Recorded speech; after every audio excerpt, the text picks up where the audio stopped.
chicos, buenos días, tardes o noches, dependiendo de dónde veas este video y a qué hora puedas ver este video. Hoy hablaremos de cuestiones que para los abogados pueden ser básicas, pero que nos es necesario explicar para que todo el mundo lo podamos comprender. Entonces, vamos a esta parte. En algunos casos ha sido la diferencia entre si es una ley del Estado o es una ley de la Federación. Hay algo que nosotros en derecho conocemos como la pirámide de Kelsen. Hasta la punta, aquello que nos manda a todos o que nos gobierna a todos es la Constitución Política de los Estados Unidos Mexicanos.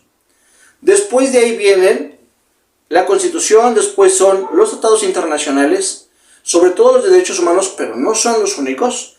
Después de ahí vienen, ahora sí, las leyes federales.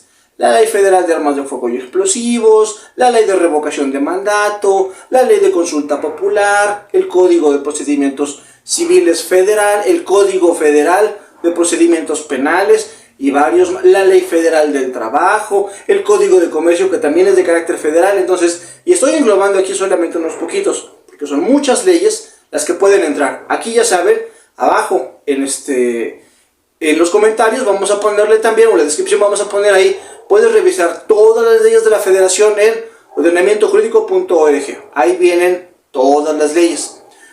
Y vamos a esto. Después de eso vienen las leyes, ahora sí, de cada uno de los estados. Por eso hice esta separación. Primero vienen las leyes federales que hablan de las 32 estados de la República. Y luego los estados que solamente tienen que ver con los municipios de tu propio estado. En el caso de un servidor que vivo aquí en la Ciudad de México, solamente le es aplicable la ley de la Ciudad de México a las 16 alcaldías que corresponden a mi estado. En tu caso, si tú vives, por ejemplo, en el Estado de México, la ley del Estado de México es la misma para quienes viven en Toluca que para quienes viven, por ejemplo, no sé, en Ecatepec. Para ellos es esa ley. Distinto, la ley que se ocupa, por ejemplo, en Oaxaca, es la misma ley para la gente que vive en Juchitán que para los que viven en Matías Romero, pero no puede ser o difícilmente sería aplicable de un estado a otro. Tienes que encontrar entonces un símil. Bien, lo primero es la República. Entonces, ¿quién gobierna el país o quién representa al gobierno del país? Señor presidente Andrés Manuel López Obrador. Bien. Después de ahí, ¿quién gobierna tu estado? Tu estado. En mi caso, yo vivo en la Ciudad de México, entonces la doctora Claudia Sheinbaum Pardo, ella es quien gobierna o es la jefa de gobierno de mi estado. Si tú vives en el Estado de México, es el señor del Mazo, y ahí nos vamos haciendo 32 señalamientos. Bien, ¿cuál es la ley que a ti te compete? ¿Por qué? Y también cabe resaltarlo. En algunos momentos han venido personas a manifestarse en la Ciudad de México, a hacer enormes manifestaciones, a hacer demostraciones de músculo, y entonces vienen y tratan de reclamar, es que los feminicidios que suceden en el Estado de México, espérame, a ver, ¿y ya fuiste a Toluca a hacer una manifestación? Oye, y digo, entiendo que fue tal vez, no sé, en Atizapán, ¿y ya fuiste a Atizapán a hacer una manifestación? No, porque lo primero que tienes que atacar, o lo primero que tienes que ver es al Estado, y luego a la Federación.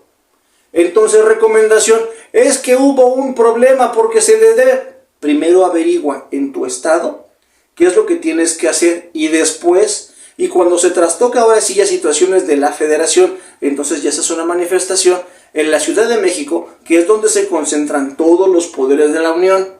Bien, porque si no de pronto tenemos aquí problemitas o problemotas, donde de pronto se cancelan actividades en la Ciudad de México porque se están manifestando, porque vienen de Chalco, porque vienen de Reynosa, porque vienen de distintos lugares. Entonces, ¿acabaste allá? Ok, entonces ahora ven.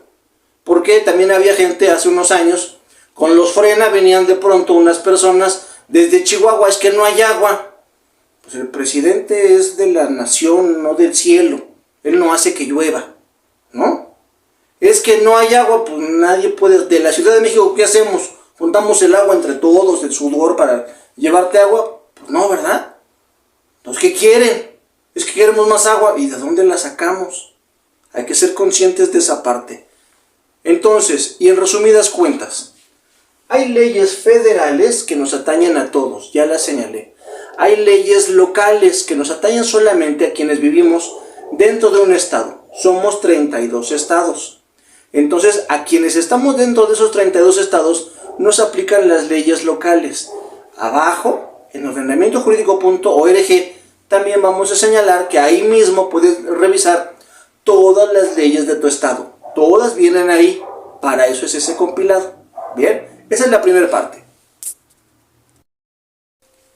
Ahora, vamos a la segunda parte. Hay una pequeña diferencia, o enorme diferencia, porque vivimos en una república. En una república, según dicen los historiadores y la teoría política, el poder no se queda en una sola persona. Y no lo digo yo, y no lo inventé yo. Así es desde 1789, donde se les ocurrió a los franceses rebelarse y derrocar a Luis XVI. No fue culpa mía, fue culpa de ellos. El Estado se divide entonces en 3 poderes. ¿Para qué? Para que no existan excesos, para que nadie esté por encima de ti y para que ningún poder esté por encima de los demás. Por eso son 3 poderes de la Unión. Esa es una república. Carlos, es que en Francia había 5. Sí, esos son casos aparte y son casos específicos. Bien, en cualquier república, en el siglo XX o siglo XXI, es más, desde el XIX y hasta el XXI, el poder se divide en 3 poderes. Bien, sí, yo sé que puede haber más, claro, pero estamos hablando de México. Y en México solamente existen 3 poderes independientes uno de otro. No dependen bajo ninguna circunstancia uno de otro. Y vamos a este punto.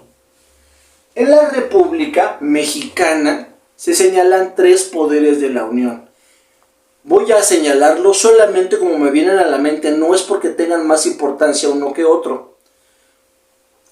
El Poder Judicial es la Suprema Corte de Justicia de la Nación.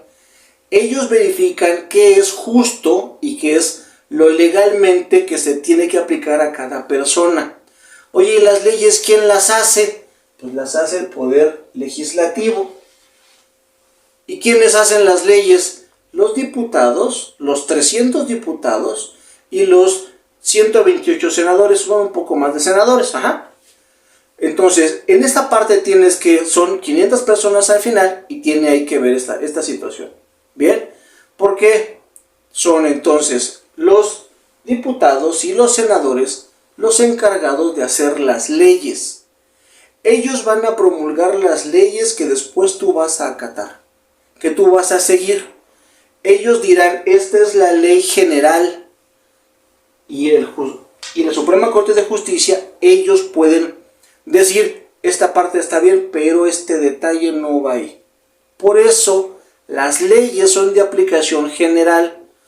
Los amparos son para cuando existen algunas minucias que se pueden escapar de la ley o que violentan tu derecho o que violentan tu esfera jurídica. Entonces se promueve un amparo ante la Suprema Corte de Justicia de la Nación en contra de una ley que era una ley general. Por eso, vamos a esta parte.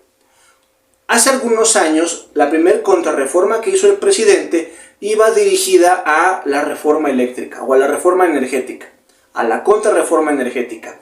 Y las empresas lo que hacen es que dicen, bueno, ellos se van amparando. Como sucedió en Santa Lucía o en Texcoco, las personas se fueron amparando por cada uno de ellos, nada más. Bien, entonces, la ley que es general para ti, para mí, para fulano, para perengano, nos es aplicable a todos. Oye, pero es que él quiere hacer un amparo para que la ley no le sea aplicable. Oye, pero es que aquel puede pagar un abogado para promover un amparo. Y es la otra. Un amparo, una violación de garantías en la Ciudad de México, mínimamente, un amparo el que sea, mínimamente cuesta 10,000 pesos, más o menos. Bien, habrá quienes digan, yo promuevo amparos más baratos, qué bueno. Habrá quienes digan, yo promuevo amparos más caros, también qué bueno. Pero en una media, para que te puedas hacer una idea, ¿quién promueve un amparo? Quien tiene dinero para pagar un abogado. No cualquiera lo hace. Bien, Y en el otro extremo del poder, ¿quién está? El Ejecutivo Federal. O el Ejecutivo, porque podemos aplicar esta misma teoría a los estados. Bien, en este caso es el Ejecutivo Federal. Y ahí voy a un punto muy específico. Porque de pronto veíamos al niño títere diciendo, es que la Fiscalía de López Obrador me quiere agarrar a la mala. No es de López Obrador. La Fiscalía depende a final de cuentas, si bien de la Secretaría de Gobernación, también depende de la Suprema Corte de Justicia de la Nación. No es la Fiscalía de López Obrador. Es el Poder Judicial quien lo está llamando. Entonces es un poder quien está llamando a esta persona que se dice ahora perseguido político. Bien, entonces vamos a esto. Los poderes son independientes. Hay gente o hay jueces que han apoyado o que han hecho las veces de defender el derecho de unos por encima del derecho de otros. Eso es lo que hace la Suprema Corte de Justicia de la Nación. Ve que no se violente tu derecho ni mi derecho. Ajá. Pero ¿cuándo lo va a hacer? Cuando tú lo promuevas. Carlos, es que ¿por qué no hacen amparos? No. Tú ves violentado tu derecho, tú puedes modificarlo, tú puedes ampararte. Tú. Nadie lo va a venir a hacer por ti. Ajá. Si te quieres amparar. Es la otra. Porque entonces tendrás que preguntarle a un abogado, oye, ¿y cuánto me cuesta este amparo? ¿No? Entonces, esa parte también tiene que ver ahí. Bien. Entonces, resumidas cuentas. Primero, hablamos de lo que es locales y federales en cuanto a las leyes. La ley puede ser local cuando habla de tu estado. Es federal cuando es aplicable a toda la república. Tanto en la federación como en los gobiernos estatales, el poder se divide en 3 poderes: ejecutivo, legislativo y judicial. Así se dividen las repúblicas desde el siglo XVII. Así es como están hechas las repúblicas. Bien, entonces, esta parte es muy importante. Ahora, y para terminar, y ahí quiero poner un punto aparte.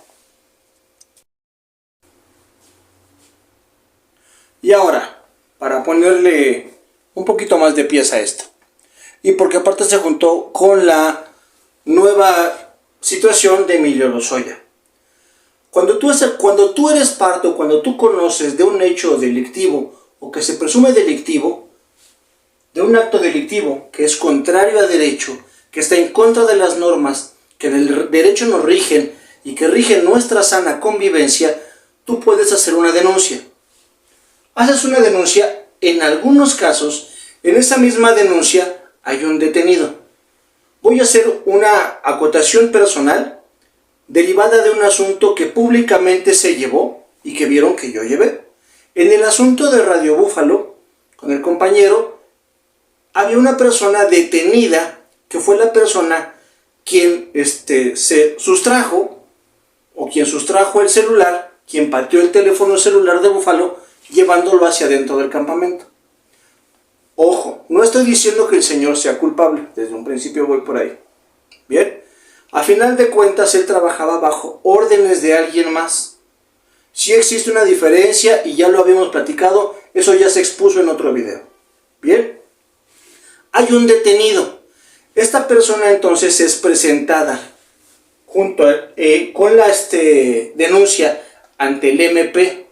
El Ministerio Público tiene hasta 48 horas para hacerse de pruebas, para hacerse llegar las pruebas necesarias. No significa que hasta ese momento va a tomar una determinación. Significa que tiene todo ese tiempo para hacerse llegar de pruebas.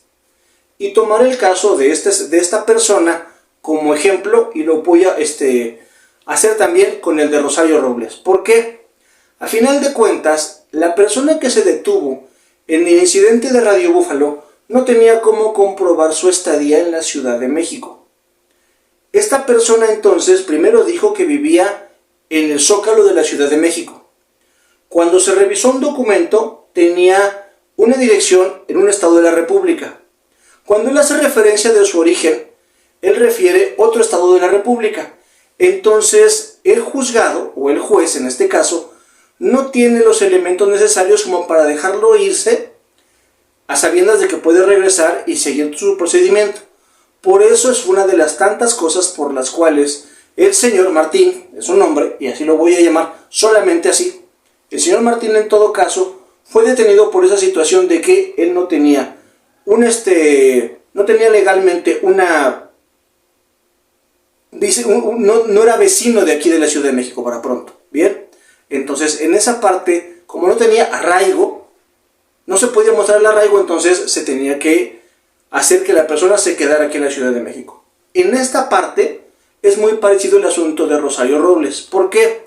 Ella lo que da como domicilio de su identificación no es su domicilio personal.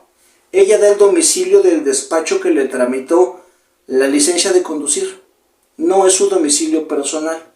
Por lo tanto, el juez tiene todas las de la ley para decir, me están dando dos domicilios. Como no puedo ubicar en cuál está de manera cierta, entonces voy a quitar el beneficio de llevar el proceso por libertad y entonces tendrán que llevarlo en una prisión o en una detención dentro de las instalaciones del juzgado o dentro de las instalaciones del reclusorio. Así es, ¿por qué? Porque no tenía manera de demostrar su arraigo.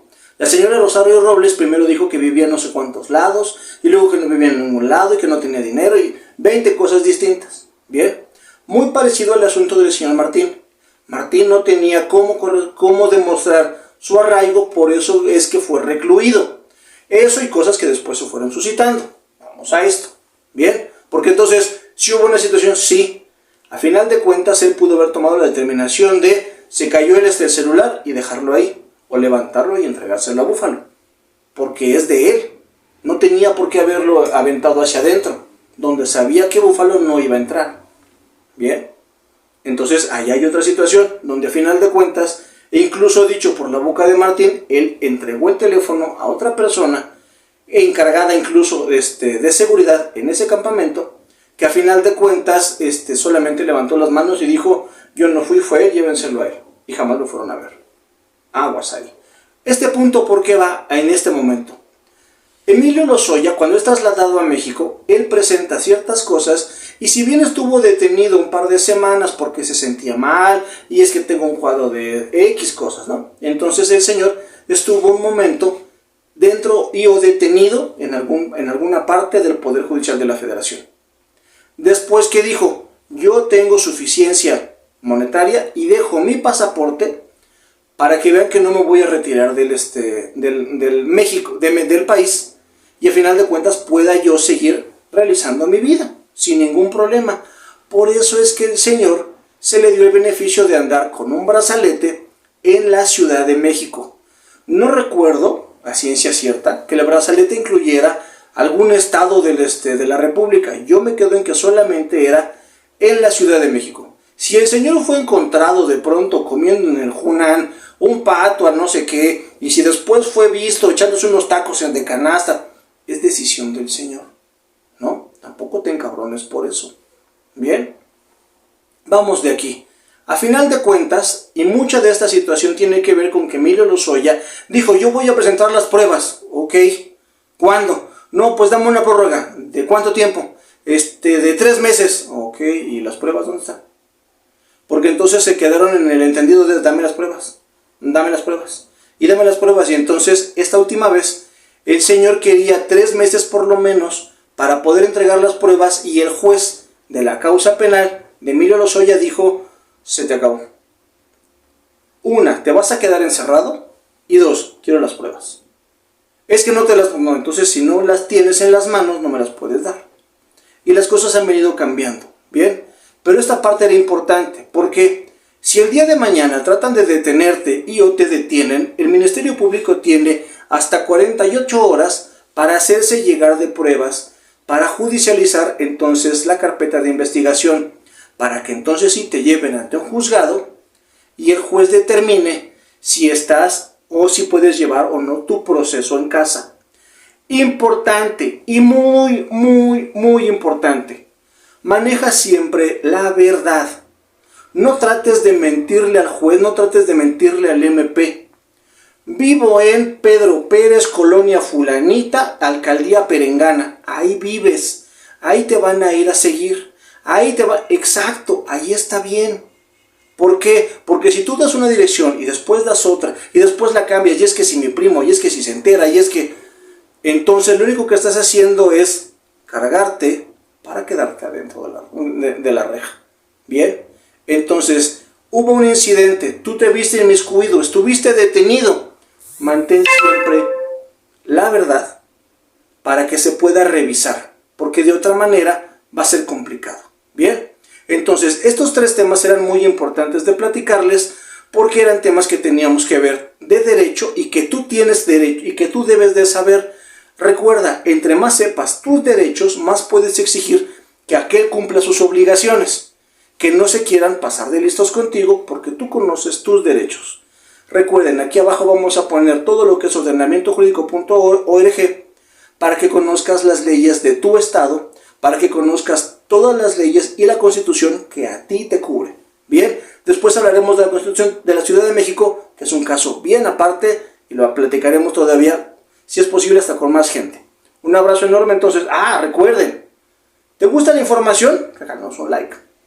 ¿Crees que le es importante a alguien más? Comparte la información, para eso está.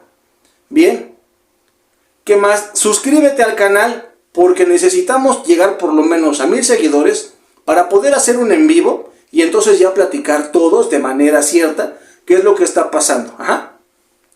He mantenido de manera muy discreta el teléfono de un servidor por situaciones propias y entre otras cosas porque soy paciente cardíaco y necesito ahorita un momento de relax. Entonces, y esa era parte también de todo esto que tiene que pasar. Bien, mi situación médica no está comprometida, pero no es la óptima. Por eso hemos estado haciendo los videos y la información con un poco más de tiempo-espacio para que tú la puedas ir revisando. Y a final de cuentas, recuerda, tienes el cuarto punto. Te toca leer. Porque si no lees, no conoces tu derecho. Y si no conoces tu derecho, cualquier Gilberto Lozano podía intentar venir y decirte qué hacer. Bien, estaremos pendientes y mucha fuerza a todos, chicos. Bien, ya viene, ya estamos en semáforo verde en la Ciudad de México. Ya vamos de salida. Échele ganas. Puño arriba.